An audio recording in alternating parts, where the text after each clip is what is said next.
Have you ever tried playing Dungeons and Dragons with 1 or 2 players? Or even worse, have you tried playing by yourself using a solo RPG system like Mythic GameMaster Emulator? Was it a fun experience? Maybe you didn't have a fighter, so you could barely get through more than one fight before having to rest. Or you realized just how long it takes to sift through all those rules. I mean, when you're 4 people or more, at least there's a good conversation at the table, even when one person is going through the rulebook. But when you're 2, that player is going to go for their cell phone really quick. And if you're putting yourself through that experience for a solo RPG, oh boy, get ready to play at least 2 or 3 characters, or you probably won't get very far in the adventure. I've been there, I've done that, and you don't have to. There's a lot better systems out there to handle small party adventuring and make that experience a lot better. Today, I'm doing a spotlight on Scarlet Heroes, a game system by Sign Nominee Publishing in the spirit of old school role-playing and Dungeons and Dragons, but a lot simpler. It's optimized to run games with 1 or 2 adventurers, perhaps 3. Lately, I've been using that game system a lot by pairing it with Mythic GameMaster Emulator. But I also played this with my fiancé, so I know it works very well with 2 adventurers, and I'm sure your friends will pick it up really quickly, even without reading through the rules. So I'm making this video for 2 audiences in mind. On one hand, there are the Dungeons and Dragons nerds who, for whatever reasons, have yet to branch out to other RPG systems. I'm not judging you, I used to be one of those. On the other hand, there's the people who like my review of Mythic GameMaster Emulator and who are now searching for a solid fantasy rule set to pair with the solo RPG system. One side is stuck with rules that are unwieldy and hard to downsize for small parties, and the other side could use a solid RPG rule set that doesn't add too much complexity to the already tricky task of running an RPG all by yourself. I had both those problems not long ago, and Scarlet Heroes was a real lifesaver. Now, I will be breaking this video up in 3 sections. In this first section, I will tell you about the system itself, especially character creation and combat. And I will also mention ways in which it deviates from D&D. In the second video, I'm sharing ways to make the rules more compatible with Dungeons and Dragons. I will tell you my method for adapting monsters from 2nd, 3rd, and 5th edition, and how you can emulate the main classes found in the 5th edition. That way, you'll have an easier time adapting adventures from Dungeons and Dragons, and you may be able to port your characters over to Scarlet Heroes if you so choose. Then, in part 3, I will mention some of the issues I didn't get to during the first 2 parts, and I will also do a brief comparison between this system and 2 similar games by the same publisher, Godbound and Exemplars and Eidolons. These 2 other games evolved from Scarlet Heroes, so even if you end up choosing to play these instead, you'll get ahead by listening to my brief summary of Scarlet Heroes rules. Since I'm covering a lot of topics in these videos, I'm providing you with chapters, so feel free to skip around. Now, let's begin. Published in 2014 by Sign Nominee Publishing, Scarlet Heroes takes the experience of playing a popular pen and paper fantasy RPG and distills it into a lightweight, polyvalent, and quick system. To show you this, let me walk you through the character creation process. It starts off just as you would expect. First you roll your attributes, strength, intelligence, dexterity, wisdom, constitution, and charisma. Second, you choose a race. Just like in other RPGs, you have humans, dwarves, elves, halflings, and shoo. Yeah, that one is a little bit different, but it's basically like an orc or an half-orc. Third, you choose a class, and here's where it starts getting interesting. Your choices are the following: cleric, fighter, magic user, or thief. Only 4 classes. I know. At first I thought that sounded limiting, but then I realized these are more like 4 archetypes that enable you to cover a wide range of characters. For example, a fighter could be a soldier, a knight, a strong peasant, or say a gladiator. while a thief could be a hunter or an assassin, or even a pirate. Moreover, you could use multi-classing to emulate the classes found in other games. For example, you could use the thief class to play what would usually be a ranger in Dungeons & Dragons. In this case, you would be limited to leather armor, but you would be allowed any weapon. You would get the ambush ability, and your extra skill points could be spent on, say, survival, tracking, and hunting traits. Then, if you wanted to gain spells like the rangers in 5th edition D&D, you could multi-class either into cleric or magic user, depending on the spells and advantages you preferred. Basically, the 4 classes only dictate what kinds of armor you can wear, how much damage you do with weapons, if you have spells, and how these work. How much health you gain per level, what your attack bonus is, and what is your Frey Die. Frey Die? What's that? Well, the Frey Die is a really neat feature. It allows your character to compensate for not having teammates, and makes them very deadly in combat. Basically, if you're fighting one or more creatures that are weaker than you get to do extra damage. So on your turn, you attack as normal, rolling to see if you can hit an enemy and how much damage you inflict, and then you also get to roll your Frey Die. That die, it will be a d4, a d6, or a d8. You roll it, and that will be straight damage. I will explain this in more detail when I go into the combat system. But first, here's a word about how skills work in this game. You'll see it's really neat. You know how in role-playing games you usually have to fill out a long list of skills at the end of making your character? And you need to pick out among a bunch of options and it takes so long? You have to look into the book to understand what they all do, and you don't even end up using more than half of them when you play. Oh, will I need survival, or should I get perception? Do I need diplomacy or arcana? Should I get boating? Are we even going to need that, you ask the GM. But in Scarlet Heroes, it's much easier. When you create a character, you have a maximum of 5 points to go into traits. Your trait is literally just a small description of something your character is good at doing, or something that describes them or their background. For example, if my character is a wild elven lady, turned cleric, she would start with 1 point in elven senses to account for night vision abilities.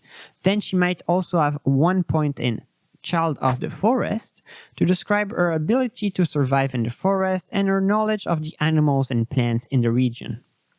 To describe her training as a cleric, she may have 2 points in maiden of the horned goddess, and 1 point in silver-tongued to describe her ability to persuade and entertain people by talking. For example, this elf would have +2 bonus points when rolling about her religion, and +1 whenever she would attempt to forage for food in the forest. But naturally, she wouldn't get a bonus if she tried to survive in the desert or in the tundra. Likewise, someone with 3 points in traveling musician would probably be able to play multiple instruments, remember many songs, and would be good at entertaining people overall. But it would probably be too strong a skill if it also grants him survival abilities while in the wild. Which is why you need to be clear about what the trait covers when you create it. The bottom line is, your traits should develop your character, and they should also be clear enough that you and your GM can use them consistently. Also, I want to note something else that is really cool about this mechanic. Since races basically only give you 1 or 2 special traits, and they don't change any other part of the game, it's incredibly easy to come up with custom ones. For example, if I wanted to play a lizardman, I could give him a racial bonus of 1 point in water breathing to reflect that he can spend a long time underwater, and use the 4 remaining points to develop his background. Though, if you gave your character something really strong like wings, maybe you should say it costs 2 or 3 points to get that trait, leaving the player with only 3 or 2 points to spend on other traits. Also, since traits only apply to checks and saving throws, and not to combat rolls, be careful not to give your newfangled race something like an extra attack, because that would make it completely OP. Now, a little bit more about Scarlet Heroes' combat system. There are two innovations in Scarlet Heroes. One of them, as I already mentioned, is the Frey Die, and the other one is how damage is counted. Pay attention when I get to this part because it's easy to get the damage wrong. The way this game handles damage is unlike any other RPG I know. So when you start combat, your hero is assumed to act first, unless they are taken by surprise. Just like in Dungeons and Dragons, whoever sneaks up on their enemy gets a free round of attack before their opponents. So if your hero is surprised, they act second, and if they surprise an enemy, they get to act twice before the enemy does. On your turn, you can move 30 feet and take one action, or run 60 and take no action. To attack, you roll a d20, and here's how you see if you get a hit. You roll your die, then you add your attack bonus plus your relevant skill modifier. Okay, so far so good. Then you add the enemy's armor class, and if the total is equal or higher than 20, it's a hit. Now, when you get a hit, you have to roll for damage. So if you're a fighter or a thief using a sword, you would roll a d8 and add your strength modifier to the total. But here's where it gets tricky for new players. You don't just look at the result and deal that amount of damage. Instead, you need to refer to this table. On a 1, you deal 0 damage. On a 2 to 5, you deal 1. On a 6 to 9, you deal 2. And on a 10 plus, you deal 4. You may think, what the fuck? Why are my attacks nerfed in this game? Aren't I supposed to be a hero? Well, the reason you deal such low damage is because in this game you don't roll for monsters' hit points. You directly target their hit dice. I'll use an example to make this clearer. In Advanced Dungeons and Dragons, so the second version, yes, we are going old school right now. In that game, you would throw 1d8 for each hit die a monster has, and that's how you would know how much health he has total for the fight. So a regular skeleton would have 1 hit dice, or between 1 and 8 hit points. In a regular game, that would mean that a fighter wielding a long sword, dealing 1d8 of damage, would have to wound the skeleton between 1 and 8 times to kill it. However, in Scarlet Heroes, the same fighter would probably only need 1 successful hit. Moreover, this is a game where if you do more hit die of damage than your opponent can take, you get to damage other nearby enemies. It spills over. So if the fighter was attacked by 2 skeletons and successfully hit one of them, he would roll for damage.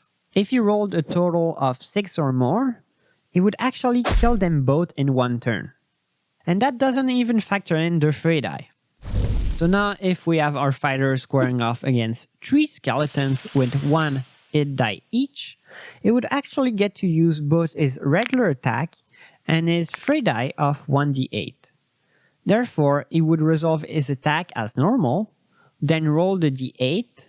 That d8 would be directly counted as a wound roll, so no need to hit with it, and it would do between 0 and 2 points of damage. By the way, you never add your damage modifier to your Frey Die, so it can do like 4 or 5 damage. The one limitation of the Frey Die is the following. Unless you're a magic user, you can only use your Frey Die when attacking a monster whose hit die total is equal or lower than your hero's level. So if our level 1 fighter was to square off against a wolf with 3 hit die, then he would need to rely solely on his main attack. The exception to this is the magic user. They only have a Frey Die of 1d4, but they can use it on creatures of any hit die. One of the advantages of having a system like the Frey Die and only looking at the monster's hit die to count their health is that you should be able to adapt a lot of monsters from other games into Scarlet Heroes. So far I've had luck with Advanced Dungeons and Dragons, with Labyrinth Lord monsters, and monsters from old school role-playing. I also tried adapting monsters from other D&D versions. It's a little bit more time consuming to do, but it can be done. and there will be more info on doing that in the second video. And with that, we're done with the rules overview. Of course, there is a lot more material in the rules themselves, but here I have covered the most novel and interesting ones. In the full book, you have the equipment, rules for skill checks and saving throws, a rule called Defying Death, which is a way for your character to escape from no-win scenarios, rules for healing, for movement on a map or through the sea, rules for hiring NPCs, you have loot and treasures, you have a guide for creating monsters, and of course, how to level up, and a very useful page about converting rules from other systems into Scarlet Heroes. The last few pages cover the included setting. It's kind of an Asian Oriental setting on different little islands. You also have spells that come with the game and monsters. I personally haven't used the setting or the spells, but I find the monsters very, very useful because a lot of them would fit in any fantasy universe. Hopefully now you have all the information you need to know to see if Scarlet Heroes would be a good fit for you. Trying a new system is always daunting, but this one is really straightforward, and its simplified approach to combat and leveling have already saved me so much time in my own games. If you would like a couple of handmade tips for adapting D&D monsters and classes into Scarlet Heroes, then I suggest you watch my second video. For the rest of you, in the third video, I will tell you how I've been using Scarlet Heroes in my solo and two-player games, and how I have been pairing it with Mythic GameMaster emulator. Moreover, I will be doing a very brief comparison between Scarlet Heroes and two other games by the same publisher. Exemplars and Eidolons is very similar to this game, except that your character is even more powerful. Think of the difference between Harry Potter and Gandalf. And Godbound is a little bit more complicated, but there you're basically a legend. Like you're a superhero or a demigod in a fantasy world. Anyhow, I hope you found this useful. Don't hesitate to like and comment if you did. And I will see you in the next episode. Bye!